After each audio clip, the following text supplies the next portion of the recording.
अस्सलाम वालेकुम दोस्तों, मैं हूं आदिल तनवीर।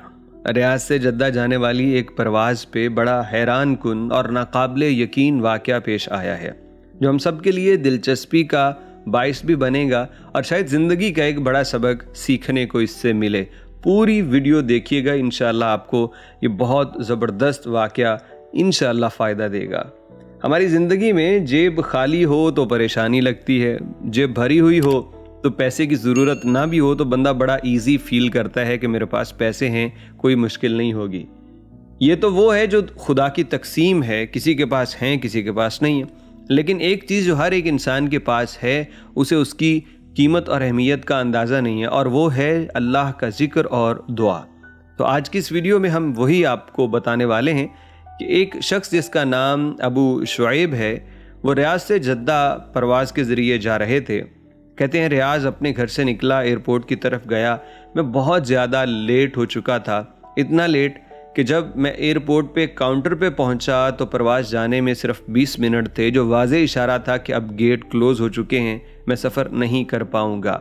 और मैं बड़ा परेशान था, मुझे पहुंचना भी था। कहते लेकिन इस बीच मैंने एक काम किया, और वो ये था कि अपने घर से निकलते ही एयरपोर्ट आते आते मैंने ला हौला वला कुव्वता इल्ला बिल्लाह ये पढ़ना शुरू कर दिया। और शायद कोई 1000 मरतबा से ज़ायद मैं ये तस्बीह एयरपोर्ट पहुंचते तक कर चुका था, और इसके बाद भी मैंने जारी रखा। जब काउंटर पे मेरी बारी आई और मैंने जाके उनको अपनी टिकट दिखाई तो काउंटर वाले ने कहा कि हम माजरत ख्वाह हैं सर, आपकी परवाज़ जो है वो अब गेट क्लोज़ हो चुके हैं, आपको कोई और परवाज़ देखनी होगी क्योंकि ये आपने मिस कर दी। कहते हैं कि मैं परेशानी के आलम में वहीं खड़े होकर मैंने कहा कि अफ़व्विदु अमरी इल्लल्लाह, यानी ये मेरे अल्लाह के हुक्म से है। तो खैर उसके बाद जब उन्होंने इस पे परेशानी का इजहार किया तो थोड़ी ही देर बाद कहते हैं कि काउंटर वाला कहता है रुकिए मैं ज़रा चेक करता हूँ। और यही आप ज़रा जहन में रखिए, ला हौला वला कुव्वता इल्ला बिल्लाह।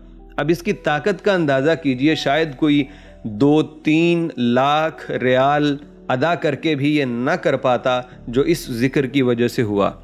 बोर्डिंग काउंटर पे बैठे हुए बंदे ने कुछ देर देखा सिस्टम पे, और इस बंदे को बुला के बताया कि सर आप जा सकते हैं क्योंकि आपकी जो फ़्लाइट जानी थी वो 1 घंटा लेट हो चुकी है।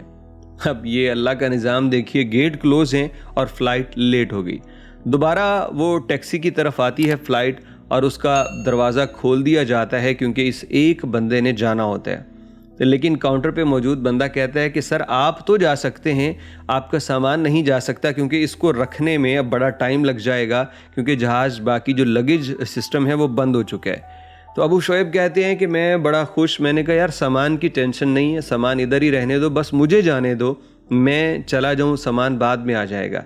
तो ऐसा ही हुआ, इनको बोर्डिंग पास जारी किया गया और ये जहाज़ में बैठे और जहाज़ अपने मुकर्रर वक्त पे उड़ान भरते हुए जद्दा पहुंच गया। अबू शुएब कहते हैं मैंने अल्लाह का बहुत शुक्र अदा किया, या अल्लाह तेरा करम और फजल हुआ कि फ़्लाइट का बंदोबस्त हो गया। कहते हैं हैरानी की इंतहा तो मेरी तब हुई जब मैं जद्दा एयरपोर्ट पे पहुंचा और मैंने देखा कि मेरा सामान सबसे पहले बेल्ट के ऊपर मौजूद है। मैं बड़ा हैरान हुआ कि मैं मुसलसल सफ़र करने वाला हूँ, आए रोज़ परवाज़ के ज़रिए जाता हूँ, कभी इतनी जल्दी मेरा सामान नहीं आया जितना आज आ चुका है। और उसकी वजह ये थी कि लेट हो चुके थे शायद, इसलिए सामान कुछ ऐसी जगह पे रख दिया गया कि वो फ़ौरन इनको मिल गया जब ये जद्दा एयरपोर्ट पे आए। तो ये कहते हैं कि मेरे अज़ीज़ दोस्तों, ये ज़िक्र जो ला हौला वला कुव्वता इल्ला बिल्लाह, ये ज़िक्र बहुत ज़्यादा ताकत रखता है, इसकी ताकत को पहचानिए। अल्लाह ने मेरे साथ वो मामला कर दिया जो शायद बहुत बड़ा असर व रसूख रखने वाला बंदा भी नहीं कर पाता। अल्लाह की तरफ से निज़ाम चला और ला हौला वला कुव्वता इल्ला बिल्लाह की बरकत से ये बंदा अपनी वही फ़्लाइट लेके जो नामुमकिन थी वो लेके जद्दा पहुंचा, और यूं अल्लाह रब्बुल इज़्ज़त ने इसको नाउम्मीद नहीं किया। हमारी ज़िंदगी में बड़ी मुश्किलात होंगी, कोशिश कीजिए कि रुपए पैसे असबाब और इस दुनिया के नक्शों से उसके हल करने के साथ साथ दिल में ज़िक्र की अहमियत को बिठाइए, और कभी किसी चीज़ या मसले का हल ज़िक्र से करने की कोशिश भी कीजिए। इंशाअल्लाह ज़िंदगी में बड़ा लुत्फ़ आएगा।